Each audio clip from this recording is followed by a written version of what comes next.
On behalf of the Professional Baseball Strength and Conditioning Coaches Society, I'd like to welcome you to the PBSCCS Podcast. I'm your host, Chris Messina.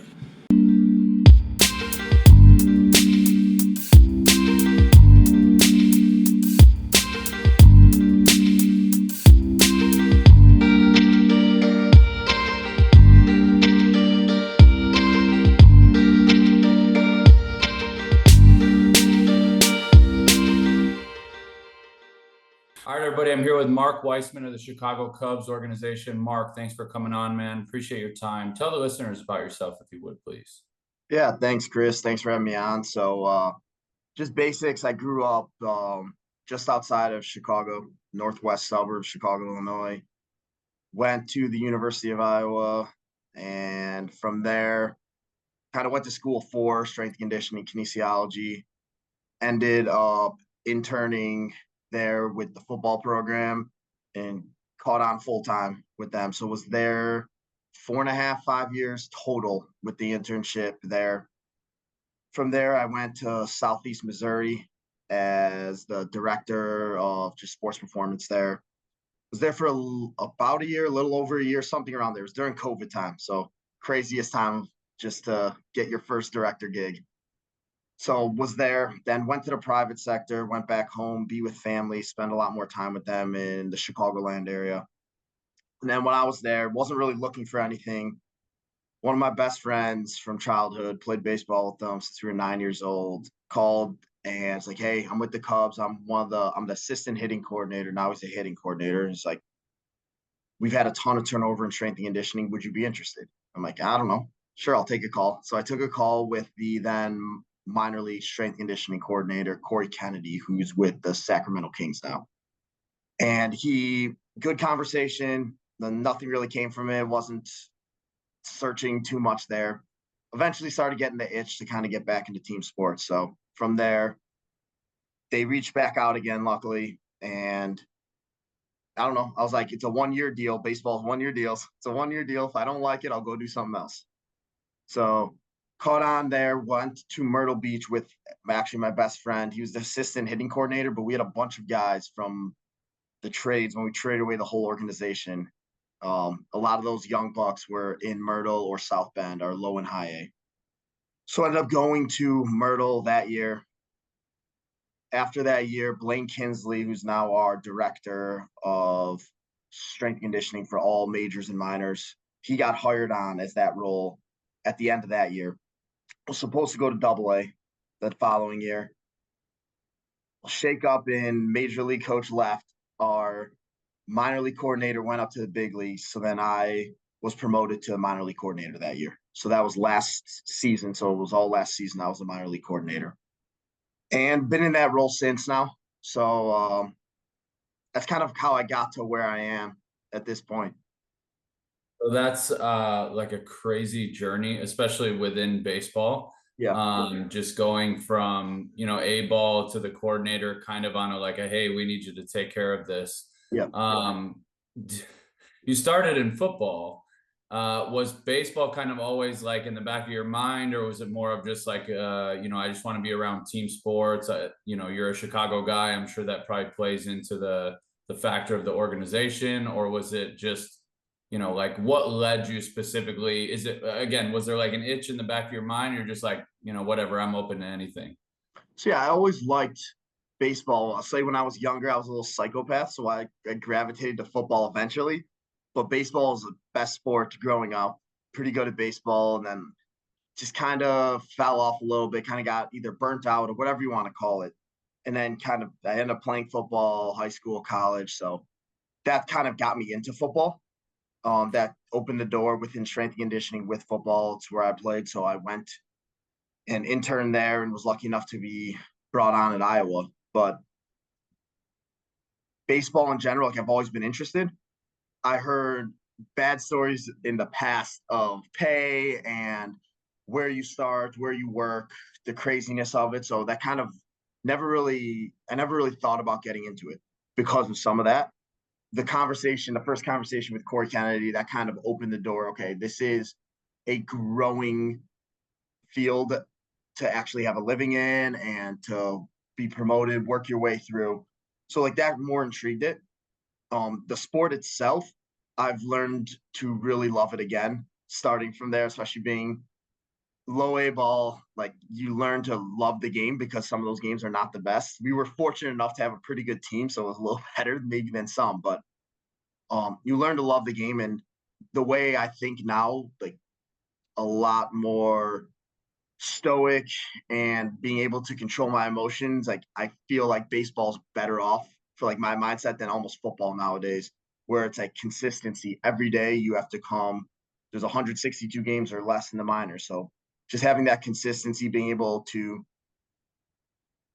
do well with the highs and be able to overcome those lows. I think that's what a lot of baseball players aren't missing, but need to learn, especially these young guys.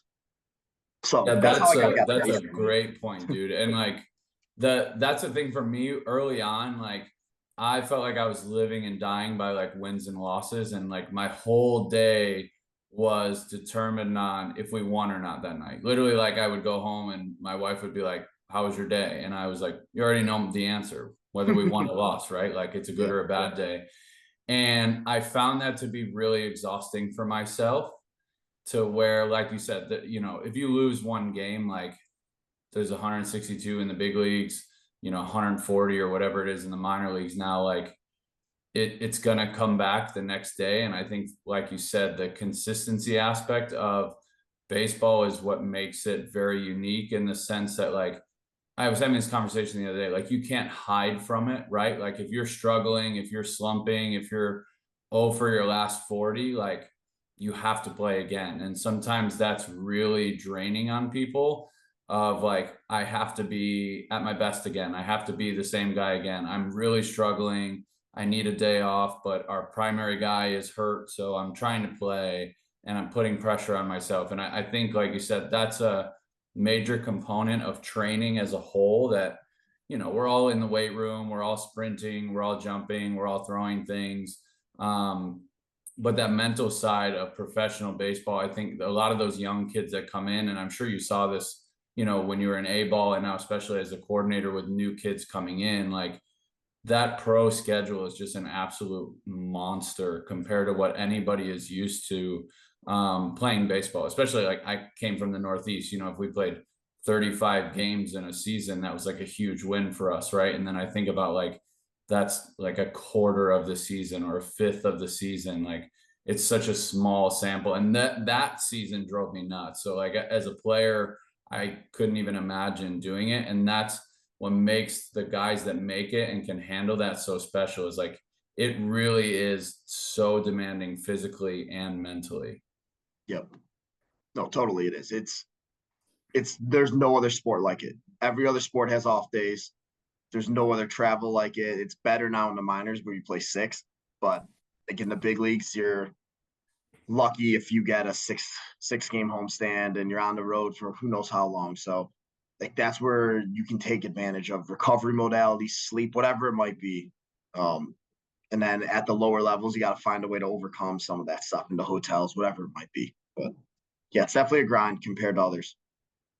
Yeah, it's definitely an interesting one, and I've said it a million times, say it again. Like if you're a coach and you get a chance to be in professional baseball, you should take it, and you'll really figure out like what good coaching is. Especially, like you said, in the minor leagues, the resources may not be the same. But on the flip side of that, you mentioned this too, is like there are people that are starting to make livings even as being a minor league strength coach, right? Like you're there in season, sometimes you can live where you want in the off season, you do your player check-ins. The pay has definitely gotten significantly better than when I first started. There's more of an emphasis on the training and how strength and conditioning can affect performance on the field, health on the field, all of that. And I mean, with more responsibility comes like, extra work on our plates sometimes. But for the most part, I think because it's being recognized, it's being held to a higher standard, and like people are getting paid a little bit more. They're getting taken care of a little bit more. I know some of the places in the minor leagues provide housing for their staff members at the affiliate. So like, it's really not that bad, maybe comparatively. I don't know if bad is the right word, but it seems much more like a reasonable job, where I feel like when I first got in, it was like you get in, you say you got some pro experience, and then you go do something else, where now like you can get in and kind of stay there for a little while and really make a decent living for yourself. Have you kind of seen that as well, just in your experience?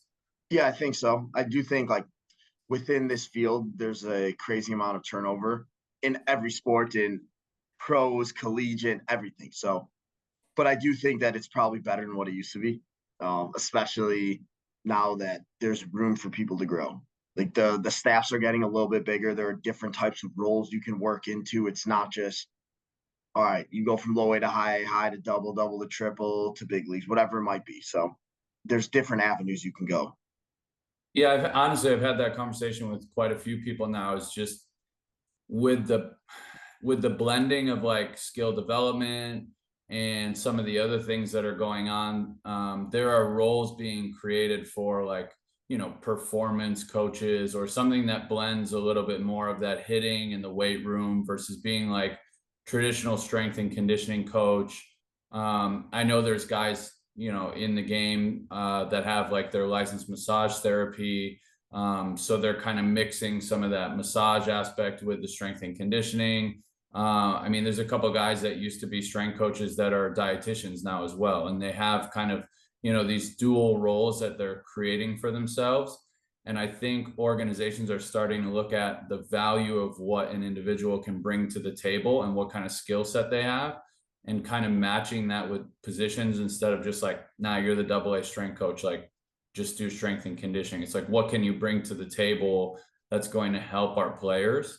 Sometimes that gets a little funky with things, but I think ultimately like the intent is right. And the ultimate goal is to help the players to perform on the field, which that's what we're all there for anyways. Yeah. Talk to me about your best professional baseball story that you have thus far. Either something that makes you laugh, makes you smile, something you're proud of. Like, what is the moment that stands out the most thus far?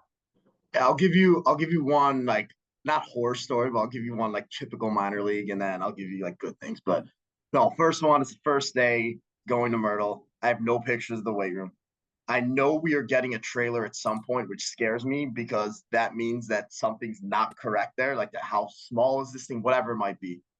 And we get there and it's as small as I imagined, very, very small, not good. Um, and then I go in there and it's just a mess.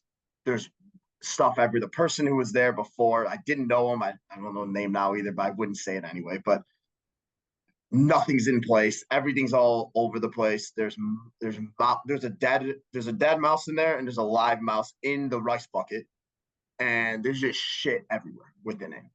And I was like, okay, well, we're gonna clean this place up. We're gonna make this look as good as we possibly can, and we're gonna make the most of it until we get our better equipment there. So like that's the first experience. Obviously, I went to spring training with them, but that's my first experience going to the Philly. And I'm like, okay, this is what everyone talks about with minor league baseball. And Myrtle's gonna get an upgrade, but they're definitely behind on some of that stuff, some of the facilities there, but that weight room. But there's a reason why the Cubs invested in the trailer. So the trailer we have is a Beaver Fit 4-rack trailer.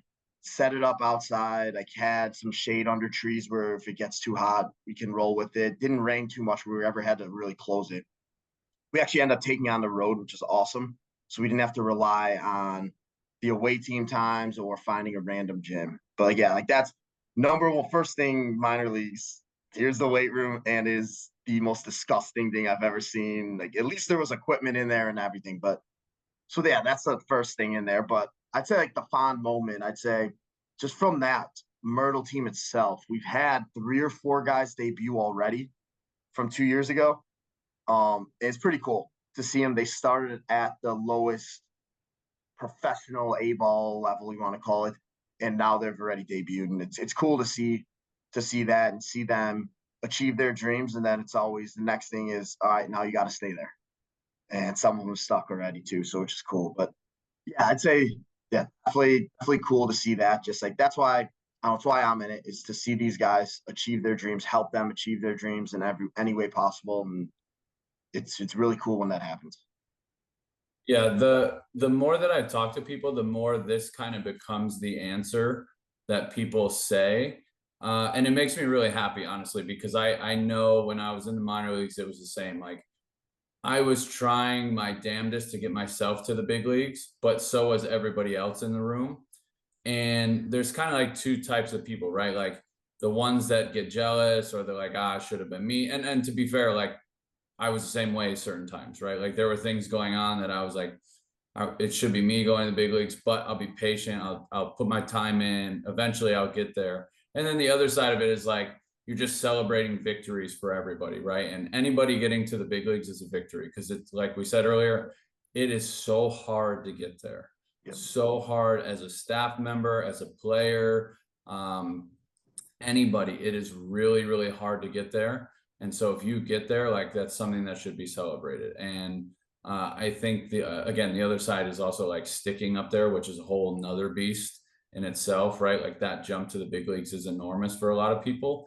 And we can help to prepare them for that. But again, I think the more that I've been talking to people and just hearing their answers on this, the more that is coming up is like just watching others, get to their dream, right? As a kid, like most kids probably played baseball in some capacity or football or basketball or anything, right? And like they dream of being that person that makes it, right? And so to be able to fulfill a childhood dream, like that's unbelievable, and it should be celebrated regardless of who it is. So it's cool that you had a couple guys, even just 2 years, like just make that jump. That's a really fast climb. So kudos to you guys for helping develop them and get them there. Let me ask you, what do you believe in within strength and conditioning that others think you are crazy for believing? So I don't think like other people think I'm crazy for what I say, but based on what people do, I'd say training. I think we've gotten away from training. The basics, the foundations. There's a time and a place. Obviously, you get fancy with things like, all right, this athlete's tapped out in strength, power, speed, whatever it might be, and we get fancy with it maybe a little bit and create some more advanced programming. But I do think that people get there too quick and they tap into that bucket before they need it. If we're still getting adaptations from a lot of the basics, especially in an off-season program, like building those foundations. And you can't agree with you more. Yeah. You can't maintain or get like stronger within a season that you haven't built yet. Like if you didn't do anything all off season, we're fighting an uphill battle because now your workloads are going to significantly increase, obviously, from doing very little to spring training to a full season. If we don't have that base, we can't maintain or get a little bit stronger, whatever you want to call it, depending on your guy, how much they're playing. But we're behind the eight ball. Doesn't mean that it's hopeless. Like we're still going to train you and hope that you get better. But like that off season is so important for actual training that will allow us to, hey, we need to back off a little bit because we're playing games and we're going to back off. But some guys need to get a lot stronger, and in season's not the best time to improve that strength significantly. You think your football background has anything to do with that? Like, I feel like football training is traditionally like the old school strength and conditioning, bigger, faster, stronger. So yes and no. I think I've seen both worlds of it, and I've gone to both ends of the spectrum on it, where I've gone away from heavy back squatting to more like so that's front squat, split squat, still loading it, but getting away from it while now I like movement. And if the movement quality looks good and we can get to full ranges of motion, I want to hit those movements that we can do. So I've gone back and forth with some of that, and I don't. I think I believe in a lot of strength because of that, but I also understand the differences in sport and the demands of the sport are different. Baseball is not a collision sport where body weight is significantly important to your well-being and being able to inflict force and absorb force, whatever it might be. While body weight does matter to get stronger and more powerful, it's not quite as important within baseball as it in football. While like actual strength, power, what we can do with rotation. Like an offensive lineman, I'm going to train a lot different, like let's say, than a receiver, but also an offensive lineman to a baseball player, even if he's a first baseman, like DH, outfielder, corner outfield. Like we need to train them different. They have different demands. Yeah, totally agree. I think the time I've spent with football players, I don't want to say that's like meat and potato strength and conditioning, but it probably is, right? Like most of them are going to squat, bench, deadlift. A lot of places will do power cleans, maybe some overhead pressing, and then a lot of armor building, you know, like you said, for absorbing and inflicting contact with people. But I don't know, it just seems like sometimes baseball gets a little kind of like fluffy or like kind of smoke and mirrors. And then like, especially in the off season, I think, like you said, there is ample opportunity to just get strong as shit. And I think, again, to a point, right? Like you can kind of see the point where like, if I'm at 500 on my deadlift and I need to get it to 505 and I'm really like pushing all my resources, like that's more powerlifting thing, right? Like that's powerlifting the sport. But if I'm at 500 and I can just keep progressing and all of a sudden I'm at 545 and then I'm at 585 and like it's still kind of easily building on itself. Like I don't know, like why not just keep riding that before you start tapping into that other stuff? And it's encouraging to hear you say that. And maybe we'll dive into it a little bit more here on my next question, but just I don't want to like shortchange the fact of like it's really refreshing to hear that. That's really the bottom line. It's just the old school strength is out the window sometimes. Yeah, and like it should never be we're the old school guys, we're the new school guys. We're the guys that want to get these guys to be the best baseball players in this case that they possibly can be. And what do we need to do to get them there? Thinking long term, like short term for some of these younger guys. Yeah, we could do some of these things but we get the exact same stimulus from the basics. So let's do the basics first and build that foundation first. Yeah, that's kind of the bottom line that I've really seen is it just seems like there's a rush to get players to like what a major leaguer looks like. Yeah. But you can get them there, but the quicker you go, the harder it is for that to stick for things with anything. But like, you know, if you do like a shotgun strength block, like, yes, you're going to get really strong, but that strength isn't going to last. Like if you do a quick, you know, conditioning block of 2 weeks just to get you prepared for the conditioning test that you have, like you'll pass the test, but that's probably not going to be sustainable, right? Where if you just take the time to build that, and I think sometimes it's maybe boring to do that, or like it's not as sexy to do that, so it's not like appealing to people. And sometimes that's the player, and sometimes that's the coach. I think sometimes coaches get bored with things, and they're like, "Oh, we need to change it because it's been 3 weeks," and it's like, yeah, but you're still progressing. Like, why don't you just keep progressing until you don't? Like, maybe it'll take 3 months before you end up using all of that instead of 3 weeks. And then I don't know. And again, this isn't like a blanket of like, oh, everybody needs to be the same level of strength or everything. It's just more of like using the tools you have, using the resources, leaning on other people, understanding the player. And then, like you said, doing whatever you can to just make them the best player long term. Like that's kind of how I would see it as well. All right, everybody, that's going to conclude part 1 of this 2-part interview with Mark. I hope you enjoyed this one. In part 2, we're going to get into him being the minor league coordinator and his role with the Chicago Cubs and how he's trying to build a culture in their minor league system. But I think this part 1 and all the talk on training and being strong really was very valuable. 3 things that I took from Mark in this episode: solid foundational training can take you a long way for a long time. The demands of both the sport and the position within the sport can help guide your training decisions, and be open to new opportunities. You never know what may come your way. With that being said, I hope you enjoyed this episode, and we'll talk to you again on the second one.